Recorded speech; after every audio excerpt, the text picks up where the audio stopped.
Hi friends, ഇന്ന് ഞാൻ വന്നിട്ടുള്ളത് നല്ലൊരു പൊട്ടാറ്റോ ബോൾസിൻ്റെ റെസിപ്പി ആയിട്ടാണ്. അപ്പോൾ നല്ല ടേസ്റ്റുള്ളൊരു സ്നാക്കാണ്. അപ്പോൾ ഉണ്ടാക്കാൻ വളരെ ഈസിയാണ്. അപ്പോൾ നമുക്ക് വീഡിയോയിലേക്ക് പോവാം. അപ്പോൾ ഇതിനുവേണ്ടി ഞാനിവിടെ അത്യാവശ്യം വലിയൊരു ഉരുളക്കിഴങ്ങ് എടുത്തിട്ടുണ്ട്. അപ്പോൾ നിങ്ങൾക്ക് എത്ര വേണ്ടതെന്ന് വെച്ചാൽ അത്രയും ക്വാണ്ടിറ്റി എടുത്താൽ മതി. അപ്പോൾ ഇത് വെച്ച് നമുക്ക് ഒരുപാട് ബോൾസ് ഉണ്ടാക്കി എടുക്കാൻ പറ്റും. അപ്പോൾ ഞാനിത് നേരെ ഹാഫാക്കിയിട്ട് പുഴുങ്ങിയെടുത്തിട്ടുണ്ട്. അപ്പോൾ നിങ്ങൾക്ക് തൊലി കളഞ്ഞ് വേണമെങ്കിൽ പുഴുങ്ങിയെടുക്കാം, അല്ലെങ്കിൽ തൊലിയോടുകൂടി പുഴുങ്ങിയതിന് ശേഷം തൊലി കളഞ്ഞെടുത്താലും മതി. അപ്പോൾ നിങ്ങൾക്ക് എങ്ങനെയാണ് എളുപ്പം അതുപോലെ ചെയ്താൽ മതി. അപ്പോൾ ഞാനിവിടെ പുഴുങ്ങി വെച്ച പൊട്ടാറ്റോയുടെ തൊലി കളഞ്ഞെടുത്തിട്ടുണ്ട്.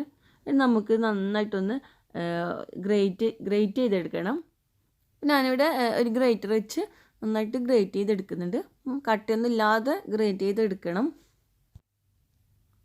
നല്ല പുഴുങ്ങിയ പൊട്ടാറ്റോ ആയതുകൊണ്ട് നമുക്ക് ഈസി ആയിട്ട് ഇതുപോലെ ഗ്രേറ്റ് ചെയ്തെടുക്കാൻ പറ്റും. അപ്പോൾ ഞാനിവിടെ ഫുള്ളായിട്ട് ഇതുപോലെ ഗ്രേറ്റ് ചെയ്തെടുത്തിട്ടുണ്ട്. അപ്പോൾ നിങ്ങളെ കയ്യിൽ ഗ്രേറ്റർ ഇല്ലെങ്കിൽ ഒരു ഗ്ലാസ്സോ മറ്റോ വെച്ച് നന്നായിട്ട് മാഷ് ചെയ്തെടുത്താൽ മതി. പിന്നെ ഇതിലേക്ക് ഒരു ക്യാരറ്റിൻ്റെ പകുതി എടുത്തിട്ടുണ്ട്. അതും ഇതുപോലെ തന്നെ ഗ്രേറ്റ് ചെയ്തെടുക്കാം.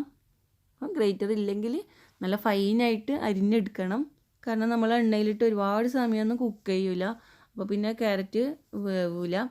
ഞാനിവിടെ ആ ഹാഫ് ക്യാരറ്റ് ഇതുപോലെ നന്നായിട്ട് ഗ്രേറ്റ് ചെയ്തെടുത്തിട്ടുണ്ട്. നമുക്ക് ഇതിലേക്ക് ഒരു പകുതി ഉള്ളി നല്ല നൈസായിട്ട് കട്ട് ചെയ്തെടുത്തതാണ്, അത് ചേർത്ത് കൊടുത്തിട്ടുണ്ട്. അതുപോലെ തന്നെ ഒരു പച്ചമുളക് നിങ്ങളുടെ എരിവിനനുസരിച്ച് ചേർത്ത് കൊടുക്കാം. ഇതിലേക്ക് ക്യാപ്സിക്കം ഉള്ളി കട്ട് ചെയ്ത പോലെ തന്നെ നല്ല ചോപ്പ് ചെയ്തെടുത്തിട്ടുണ്ട്, അതും ഇതിലേക്ക് ഇട്ട് കൊടുക്കാം. ഒരു പകുതി ക്യാപ്സിക്കം ഇട്ട് കൊടുത്തിട്ടുണ്ട് ഞാൻ. പിന്നെ മല്ലിയിലയാണ്, അത് കുറച്ചധികം ഇട്ട് കൊടുക്കാം, നല്ല ടേസ്റ്റാണ്. അപ്പോൾ നിങ്ങൾക്ക് ഇതിൻ്റെ ആ ഒരു ടേസ്റ്റ് ഇഷ്ടമല്ലെങ്കിൽ കുറച്ച് ഇട്ട് കൊടുത്താൽ മതി. ഇതിലേക്ക് ഉപ്പ് ആവശ്യത്തിന് ഇട്ട് കൊടുക്കുന്നുണ്ട്. നന്നായിട്ട് ഒന്ന് മിക്സാക്കി എടുക്കാം. എല്ലാം കൂടി നന്നായിട്ട് മിക്സാക്കി എടുക്കാം. ഇതിലേക്ക് നമുക്ക് കുറച്ച് പൊടികൾ ചേർത്ത് കൊടുക്കണം. അരിപ്പൊടിയും പിന്നെ കോൺഫ്ലോറാണ് ചേർത്ത് കൊടുക്കാൻ പോകുന്നത്. അപ്പം 2 ടേബിൾ സ്പൂൺ അരിപ്പൊടിയും അതുപോലെ തന്നെ 1 ടേബിൾ സ്പൂൺ കോൺഫ്ലോറും കൂടിയാണ് ഞാൻ ചേർത്ത് കൊടുത്തിട്ടുള്ളത്. നിങ്ങൾക്ക് വേണമെങ്കിൽ 1.5 ടേബിൾ സ്പൂൺ അരിപ്പൊടി അതുപോലെ തന്നെ 1.5 ടേബിൾ സ്പൂൺ കോൺഫ്ലോറും ചേർത്ത് കൊടുക്കാം. ഇനി ഇതും കൂടി നന്നായിട്ട് മിക്സാക്കി എടുക്കാം. ഇത് ചപ്പാത്തിക്കൊക്കെ കുഴക്കുന്ന പോലെ നന്നായിട്ട് കുഴച്ചെടുക്കണം. അതായത് നമ്മുടെ കൈവെള്ളയിലിട്ട് നമുക്കൊരു ബോൾസാക്കി എടുക്കാൻ പാകത്തിന് നല്ല കുഴച്ചെടുക്കണം. എന്നിട്ട് ഉപ്പൊന്ന് ചെക്ക് ചെയ്ത് നോക്കാം, ഇത് വേണമെങ്കിൽ ഇട്ട് കൊടുക്കാം. എന്നിട്ട് ഒരു 15 മിനിറ്റ് കഴിഞ്ഞതിന് ശേഷം നമുക്ക് ബോൾസാക്കി എടുത്ത് ഫ്രൈ ചെയ്തെടുക്കാം. അപ്പോൾ ആ ഒരു ഉരുളയാക്കാൻ പാകത്തിന് അതിൻ്റെ ഒരു കട്ടി വേണം, അല്ലെങ്കിൽ കുറച്ചും കൂടി അരിപ്പൊടിയോ അല്ലെങ്കിൽ കോൺഫ്ലോറോ ചേർത്ത് കൊടുത്ത് നല്ല ചപ്പാത്തിയൊക്കെ കുഴക്കുന്ന പോലെ കുഴച്ചെടുത്താൽ മതി. അപ്പോൾ ഇവിടെ 10-15 മിനിറ്റ് കഴിഞ്ഞിട്ടുണ്ട്. അപ്പോൾ നമ്മുടെ കൈവെള്ളയിലൊന്ന് കുറച്ച് എണ്ണ പുരട്ടിയതിന് ശേഷം നമുക്കിത് ചെറിയ ചെറിയ ബോൾസാക്കി എടുക്കാം. നന്നായിട്ട് ഉരുട്ടിയെടുക്കണം, ഇല്ലെങ്കിൽ പിന്നെ നമ്മൾ എണ്ണയിലിടുന്ന സമയത്ത് ഇത് പൊട്ടിപ്പോവും. അപ്പോൾ ഇതുപോലെ നന്നായിട്ട് ഉരുട്ടിയെടുക്കുക. അപ്പോൾ കോൺഫ്ലോറും അതുപോലെ തന്നെ ഉരുളക്കിഴങ്ങ് ആയതുകൊണ്ട് കയ്യിൽ പറ്റി പിടിക്കുന്ന പോലെ ഉണ്ടാവും. അതുകൊണ്ടാണ് കയ്യിൽ ആദ്യം കുറച്ച് എണ്ണ തടവിന് ശേഷം നമ്മളിതുപോലെ ബോൾസാക്കി എടുക്കുന്നത്. അപ്പം ഞാനിവിടെ കുറച്ച് ബോൾസാക്കി എടുത്തിട്ടുണ്ട്. അപ്പം ആദ്യം തന്നെ എല്ലാം ബോൾസാക്കി വെച്ചാൽ മതി. അപ്പം നമുക്ക് ഈസി ആയിട്ട് ഫ്രൈ ചെയ്ത് വേഗം ഫ്രൈ ചെയ്തെടുക്കാം. കാരണം ഇത് പെട്ടെന്ന് വെന്ത് കിട്ടും. അതിന് പുറം മാത്രം ഒന്ന് ഗോൾഡൻ ബ്രൗൺ കളറായാൽ മതി. അപ്പം ഞാനിവിടെ ഒരു പാനിൽ കുറച്ച് ഓയിൽ ഒഴിച്ച് കൊടുത്തിട്ടുണ്ട്. അപ്പോൾ നന്നായി ചൂടായതിന് ശേഷം ഒരു മീഡിയം ഫ്ലെയിമിലാക്കി കൊടുക്കുക. ഇത് നമ്മുടെ ബോൾസ് ഇടുന്നതിന് മുന്നേ ഒന്നുകൂടി ഒന്ന് ചെറുതായിട്ടൊന്ന് ഉരുട്ടി കൊടുക്കുക. എന്നിട്ട് എണ്ണയിലേക്ക് ഇട്ട് കൊടുക്കുക. അപ്പോൾ നന്നായിട്ട് ബോൾസാക്കി എടുത്തിട്ടില്ലെങ്കിൽ എണ്ണയിൽ ഇടുന്ന സമയത്ത് അത് പൊട്ടിപ്പോകാനുള്ള ചാൻസ് ഉണ്ട്.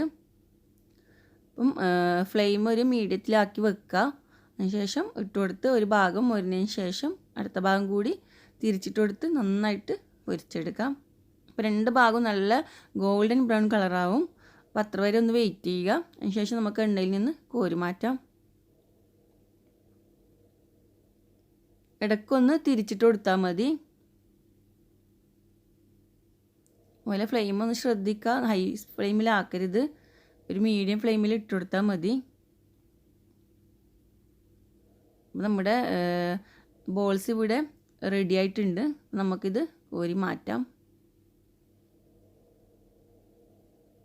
അപ്പോൾ നല്ല ഭംഗിയുള്ള ബോൾസാണ്, അതുപോലെ തന്നെ നല്ല ടേസ്റ്റും ഉണ്ട്. നമുക്കിതൊരു സെർവിങ് പ്ലേറ്റിലേക്ക് മാറ്റാം. അപ്പം ഒരു ട്രിപ്പ് ഉണ്ടാക്കിയതിന് ശേഷം നമുക്ക് അടുത്ത ട്രിപ്പ് ഇട്ട് കൊടുക്കാം. നേരത്തെ പോലെ തന്നെ 2 ഭാഗവും നല്ല ഗോൾഡൻ ബ്രൗൺ കളറായാൽ നമുക്ക് എണ്ണയിൽ നിന്ന് കോരി മാറ്റാം. ഈ ഒരു പൊട്ടാറ്റോ വെച്ച് ഇനി നമ്മളിപ്പം ഫ്രൈ ചെയ്തെടുത്ത അത്രയും ഉണ്ടാക്കാൻ ബാക്കിയുണ്ട്. അപ്പം ഞാനത് ഫുള്ളായിട്ട് ഒരു ദിവസം ആക്കിയില്ല, ഒന്ന് ഫ്രിഡ്ജിൽ വെച്ചത് പിറ്റേന്നാണ് ആക്കിയത്. അപ്പം ഇതും റെഡി ആയിട്ടുണ്ട്. നമുക്കിത് ഒരു പ്ലേറ്റിലേക്ക് മാറ്റാം.